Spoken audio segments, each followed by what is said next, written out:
आज हम क्या देखेंगे? केंद्रीय मंत्रिपरिषद, है ना। केंद्रीय मंत्रिपरिषद के बारे में देखेंगे कि इसका जो प्रावधान जो है हमारे संविधान के किस अनुच्छेद में किया गया है। तो सबसे पहले चलते हैं हम आर्टिकल 74, है ना।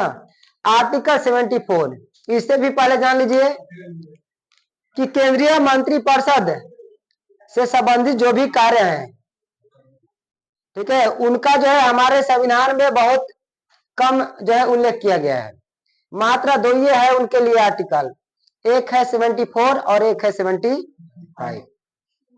और ये हमारा जो है यानी इसमें 74 में किसकी बात कही गई है? तो मंत्रिपरिषद की बात कही गई है ना। क्योंकि हमारा जो केंद्रीय जो सरकार की मॉडल है, व्यवस्था है, कहां से लिया गया है? ब्रिटेन से लिया गया है। क्योंकि हमारे देश का जो वास्तविक जो है राजनीतिक कहिए या प्रशासनिक जो कार्यपालक होता है वो कौन होता है? सरकार होता है, केंद्रीय सरकार। और किसके मॉडल पे आधारित है? ब्रिटेन के मॉडल पे आधारित है। तो ये कहा गया है आर्टिकल 74 में हमारे देश के जो है कार्यपालिका का हेड कौन होता है? राष्ट्रपति होते हैं, है ना। तो आर्टिकल 74 में ये कहा गया है कि जो राष्ट्रपति कार्य करेंगे वो मंत्रिपरिषद के सलाह पर काम करेंगे, है ना। यानी राष्ट्रपति को सलाह देने के लिए क्या होगी? एक मंत्रिपरिषद होगी। किस अनुच्छेद के तहत? अनुच्छेद 74 के तहत। और उस मंत्रिपरिषद का जो कौन नेतृत्व कौन करेगा? तो प्रधानमंत्री करेंगे। आर्टिकल 74 में क्या कहा गया है कि राष्ट्रपति को सलाह देने के लिए क्या होगी? एक मंत्रिपरिषद होगी और उस मंत्रिपरिषद का जो हेड होगा यानी उसका नेता होंगे कौन होंगे? प्रधानमंत्री होंगे। और दूसरा बात क्या कहा गया है इसमें कि जो भी यानी जो भी मंत्रिपरिषद निर्णय लेगी, है ना, उसका जो है न्यायालय में जांच नहीं हो सकता है। जो भी हमारी मंत्रिपरिषद जो है राष्ट्रपति को सलाह देगी उसका कहीं भी यानी उसकी न्यायिक सुनवाई नहीं होगी। तो चलिए इसके आर्टिकल 74 के बारे में लिखिए। देखिए कि राष्ट्रपति, हाँ चलेगा, दीजिए।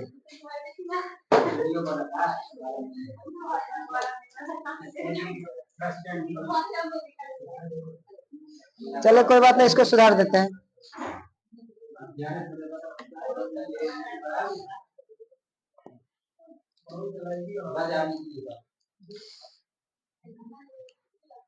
चलो इसको हो जाएगा, दूसरा दे दीजिए उनको। यानी हमारा जो है राष्ट्रपति को सहायता और सलाह के लिए राष्ट्रपति,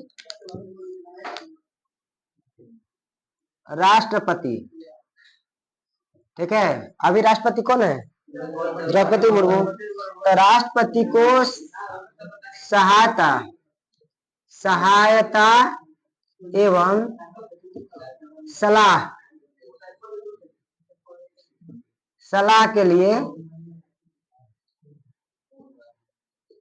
के लिए एक मंत्रिपरिषद होगी।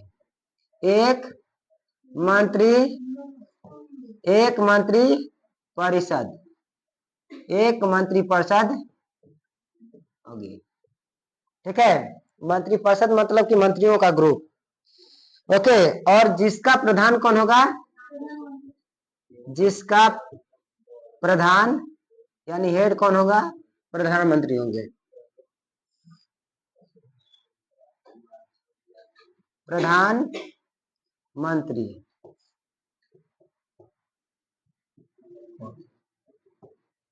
ओके।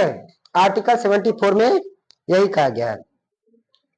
और इसके अलावा क्या कहा गया है कि जो भी राष्ट्रपति काम करेंगे वो किसके सलाह पर काम करेंगे? मंत्रिपरिषद के सलाह पर काम करेंगे। दूसरा में क्या कहा गया है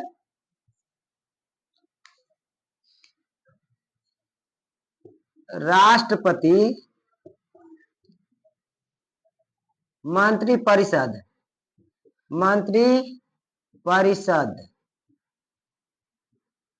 के सलाह पर कार्य करेंगे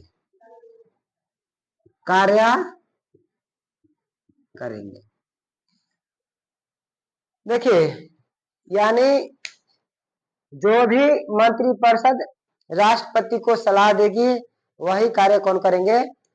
राष्ट्रपति करेंगे। लेकिन राष्ट्रपति को यह अधिकार दिया गया है पावर कि जो मंत्रिपरिषद उनको कार्य के लिए सलाह दे रही है उसके पूर्ण विचार के लिए यानी राष्ट्रपति कह सकते हैं कि एक बार इसके बारे में आप लोग सोच लीजिए या दोबारा देख लीजिए। लेकिन यदि दोबारा मंत्रिपरिषद बोलती है कि नहीं ये काम का क्या है करना अनिवार्य है तो राष्ट्रपति को बाध्यकारी रूप से वो कार्य करना ही पड़ेगा। ओके, तो हमारा जो है आर्टिकल यानी 74 में इसका प्रावधान है। और इसके अलावा सुन लीजिए कि ये जो राष्ट्रपति के लिए जो बाध्यकारी किया गया जो मंत्रिपरिषद का सलाह है 21 संविधान संशोधन के माध्यम से किया गया तो 42वें और 44वें संविधान संशोधन है ना। यानी वो संशोधन के माध्यम से ये कहा गया कि मंत्रिपरिषद का जो सलाह जो है राष्ट्रपति के लिए क्या होंगे? बाध्यकारी होंगे। 42वां संविधान संशोधन कब लागू हुआ था? 1976। और 44वां? ओके, आगे देखिए तो अगला देख लीजिए।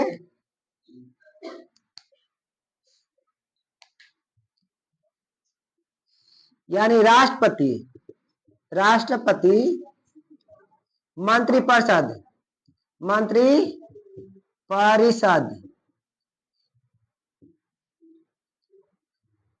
के सलाह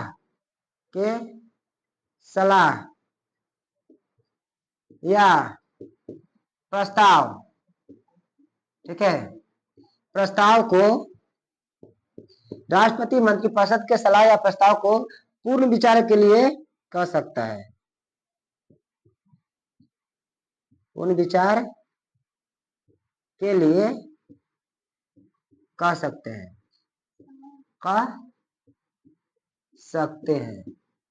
मतलब उनको ये अधिकार दिया गया है कि जो भी प्रस्ताव अगर उनके पास लाया जाए तो उनका ये अधिकार है कुछ प्रस्ताव को छोड़ करके, जैसे धन विधेयक है ना उसको छोड़ करके, तो यानी ये कह सकता है कि आप जो है आप लोग एक बार इसको पुनः विचार कर लीजिए है ना। लेकिन जब मंत्रिपरिषद पुनः विचार के बाद दोबारा अगर राष्ट्रपति के पास वैसे सलाह या प्रस्ताव भेजती है तो राष्ट्रपति को उसको पास करना अनिवार्य हो जाता है।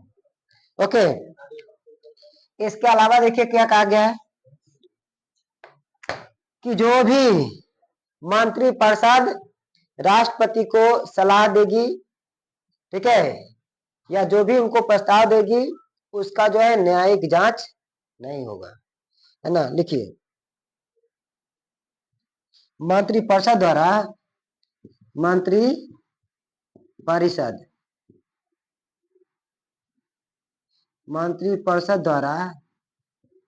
राष्ट्रपति को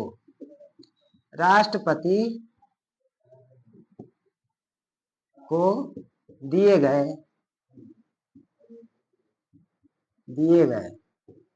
ठीक है दिए गए सलाह की जांच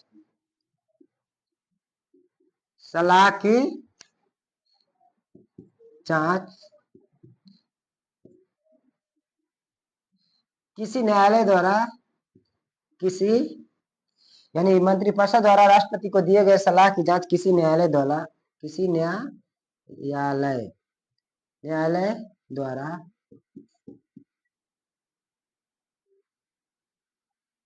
नहीं की जा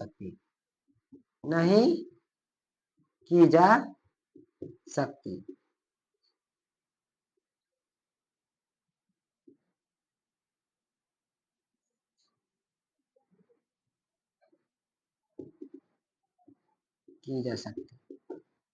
ओके, तो ये हमारा आर्टिकल 74 में कहा गया है। ओके, अब देखेंगे आर्टिकल 75 में क्या है ना। तो आपसे पूछा जाएगा कि मंत्रिपरिषद के बारे में जो संविधान में किस अनुच्छेद में उल्लेख है, 74 में। 74 में क्या कहा गया है कि राष्ट्रपति के सलाह के लिए क्या होगी, एक मंत्रिपरिषद होगी, और मंत्रिपरिषद के सलाह पर ही राष्ट्रपति अपना कार्य कर सकते हैं, और उस कार्य का जांच किसी भी न्यायालय में या न्यायालय द्वारा नहीं किया जा सकता। ओके, अब थोड़ा देखेंगे 74, ठीक है 74 का है, 75 देखेंगे। इसको मिटा दे, इसको मिटा देते हैं।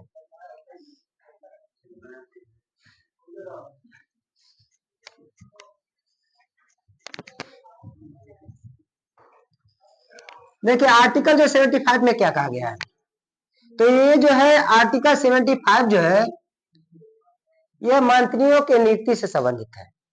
यानी प्रधानमंत्री की नियुक्ति, अन्य मंत्रियों की नियुक्ति, अन्य मंत्रियों के क्या है, वेतन, शपथ, कार्यकाल, है ना, ये जो है सब किस में है, आर्टिकल 75 में है।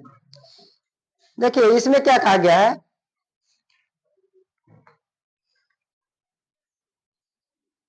आर्टिकल 75 में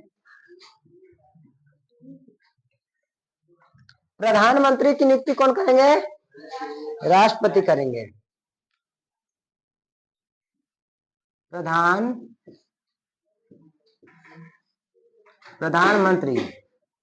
प्रधानमंत्री की नियुक्ति राष्ट्रपति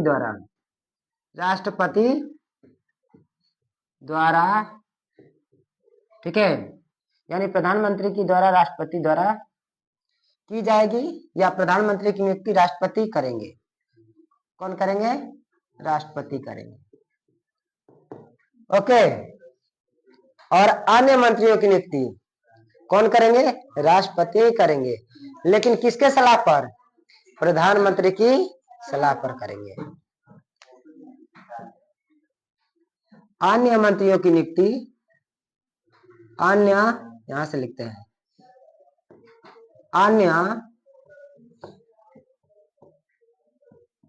अन्य मंत्रियों की नियुक्ति,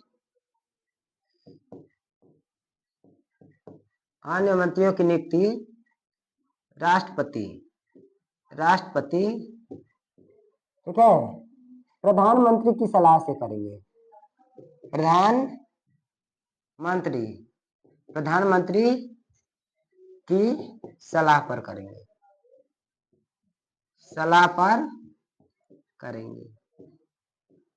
है ना। यानी जो राष्ट्रपति हैं मंत्रियों की नियुक्ति करने के लिए वो स्वतंत्र नहीं है। मतलब कि जो राष्ट्र यानी प्रधानमंत्री उनको बोलेंगे जिनको जिनको, उन्हीं को क्या करेंगे कि वो एक मंत्री के रूप में शपथ दिलाएंगे।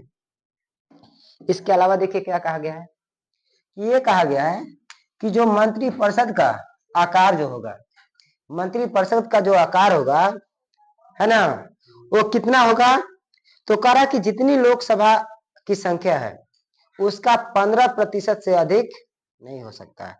इसका प्रावधान बाद में किया गया, कब, तो 91वें संविधान संशोधन 2003, है ना। यानी आप लिख देते हैं 91 संविधान संशोधन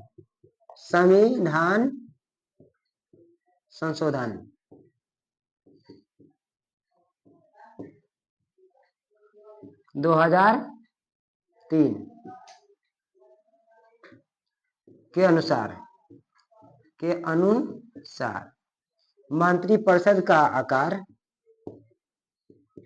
या मंत्रिपरिषद की संख्या, मंत्रिपरिषद की कुल संख्या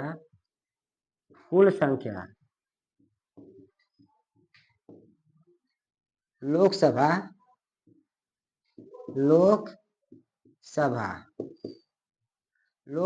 के कुल सदस्य का 15% से अधिक नहीं हो सकता है। 15% से अधिक नहीं हो सकता, नहीं हो सकता। ओके, तो अभी हमारा जो मंत्रिपरिषद का जो आकार होगा, यानी टोटल मंत्रियों की जो संख्या होगा, वो जितना लोकसभा की सदस्य की संख्या है उसका 15% से अधिक नहीं होगा। इस मंत्रिपरिषद में आपको बताएंगे कि अलग अलग तरह के मंत्री होंगे, ठीक है, उसको अलग से बताएंगे कि मंत्रिपरिषद में 3 तरह के मंत्री होते हैं। एक होते हैं कैबिनेट मंत्री, और एक होते हैं राज्य मंत्री, और एक कौन होते हैं, एक होते हैं आपको यानी कैबिनेट मंत्री, राज्य मंत्री, और एक बता रहे हैं कि उप मंत्री, वो क्या कहेंगे, उप मंत्री, हाँ होते हैं। इसके अलावा एक चौथा भी होते हैं मंत्रिमंडल सचिव, ठीक है, वो तो अलग है, सबसे निचला पद उन्हीं का है। हाँ, तो जो प्रशासनिक या राजनीतिक दृष्टि से देखा जाए तो पद के अनुसार और पावर के अनुसार, शक्ति के मामले में सबसे अधिक किसके पास होता है, तो कैबिनेट मंत्री के पास होता है ना। तो उसके लिए अलग चलेंगे। तो जो भी है यानी उन टोटल मंत्रिपरिषद में जितनी मंत्री की संख्या है लोकसभा के कुछ सदस्य का, यानी 15% से अधिक नहीं हो सकता। इसके अलावा देख लीजिए क्या है कि यदि कोई मंत्री दल बदल के आधार पर, ठीक है, अयोग्य घोषित कर दिया गया हो तो मंत्री पद पर नहीं रहेगा, है ना। दल बदल का जो अधिनियम है उसके आधार पर अगर कोई मंत्री अयोग्य घोषित कर दिया गया हो, मतलब उसकी सदस्यता समाप्त हो गई हो, तो क्या होगा कि वो मंत्री पद पर नहीं रहेगा।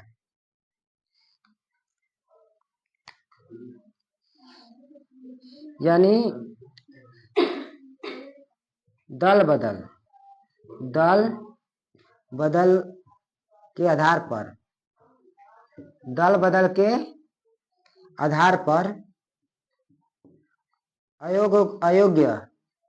अयोग्य घोषित सदस्य मंत्री पद धारण नहीं करेगा, मंत्री पद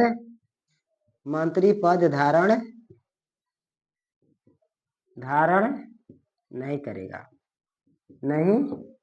करेगा, ओके। यानी कोई भी सदस्य है, लोकसभा का हो या राज्यसभा का सदस्य है, लेकिन अगर अयोग्य हो गया तो मंत्री पद नहीं ले सकता है।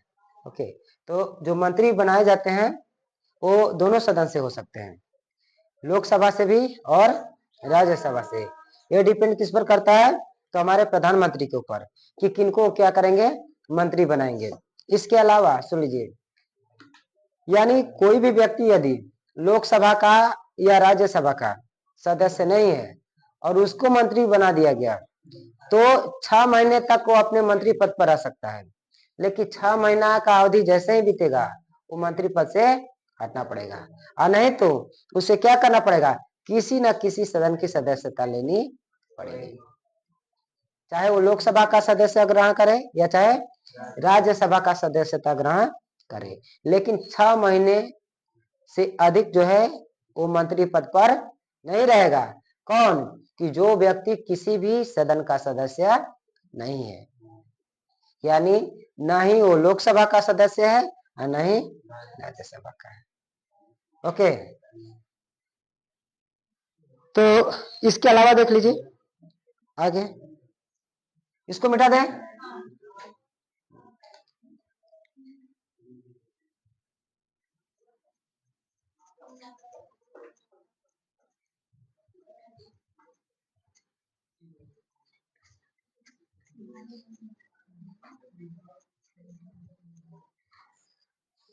कोई भी व्यक्ति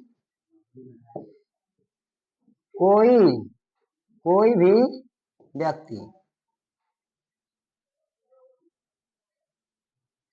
भी व्यक्ति जो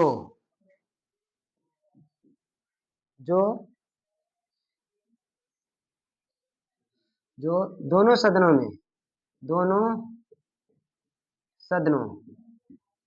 दोनों सदन कौन कौन, लोकसभा और राज्यसभा, कोई भी व्यक्ति जो दोनों सदनों में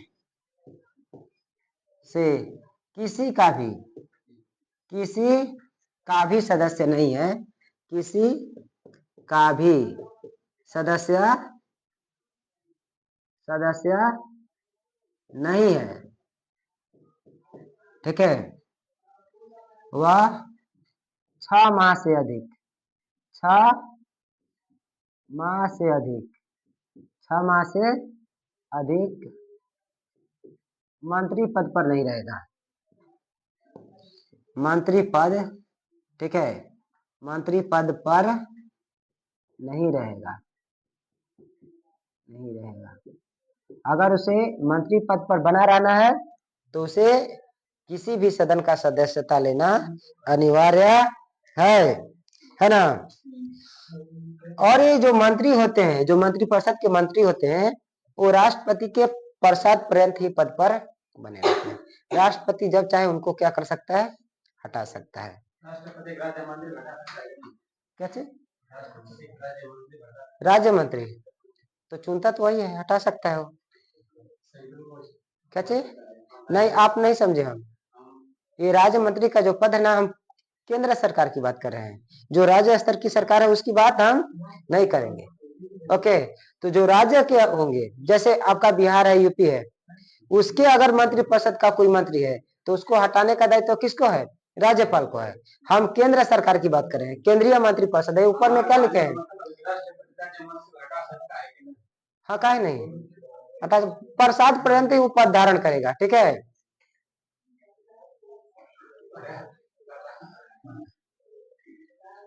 यानी कोई मंत्री राष्ट्रपति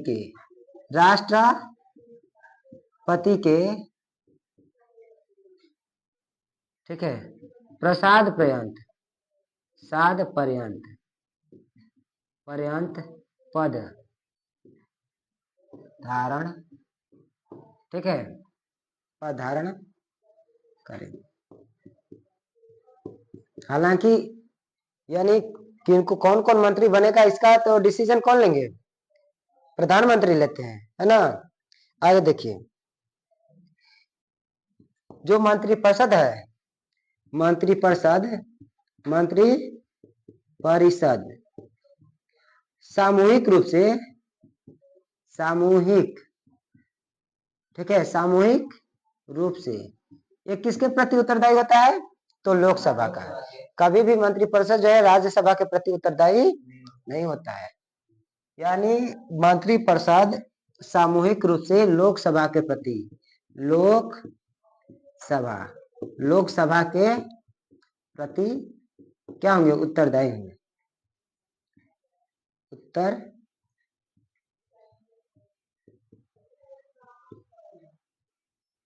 उत्तरदायी होगा।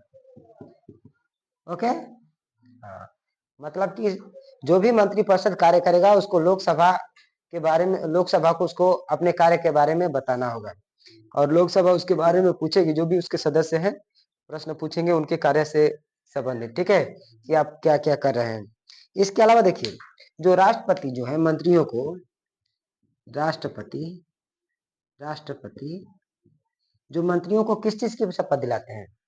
कोई भी मंत्री पद ग्रहण करने से पहले वो राष्ट्रपति से क्या करते हैं? शपथ लेते हैं, है ना। तो वो किस चीज का शपथ लेते हैं? तो पद और गोपनीयता का। जो भी यानी वो कार्य करेंगे वो किसी से शेयर नहीं करेंगे, है ना। तो राष्ट्रपति मंत्री को पद एवं गोपनीयता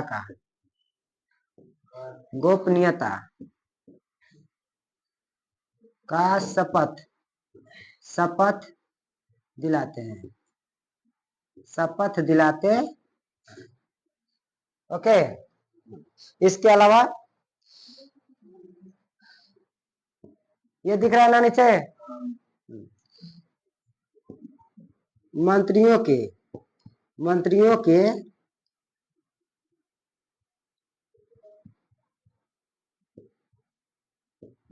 के, ठीक है, वेतन एवं भत्ता, ठीक है, कौन निर्धारित करेगा? उनको कितना वेतन देना चाहिए, कितना पेंशन देना चाहिए, कौन कौन सी सुविधा देना चाहिए, किसके द्वारा होगा? संसद द्वारा निर्धारित होता है। संसद द्वारा निर्धारित, संसद द्वारा निर्धारित होता है, संसद द्वारा निर्धारित होता है। ओके, तो हमारा आर्टिकल जो है यानी ये 75 में जितना भी लिखवा है सब 75 में इसका प्रावधान किया गया है ना? हो गया?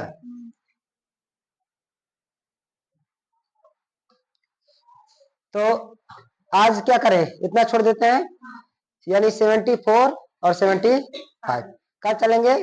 76 के बारे में थोड़ा बहुत बताएंगे और 77 और 78 कल 3 चलेंगे। ओके, यानी मेन है कि जो मंत्रिपरिषद से संबंधित जो भी है आर्टिकल उसके बारे में देखेंगे और मंत्रिपरिषद का क्या क्या कार्य है उसके बारे में देखना है। तो आर्टिकल 74 और 75 आज देख लिए। ओके।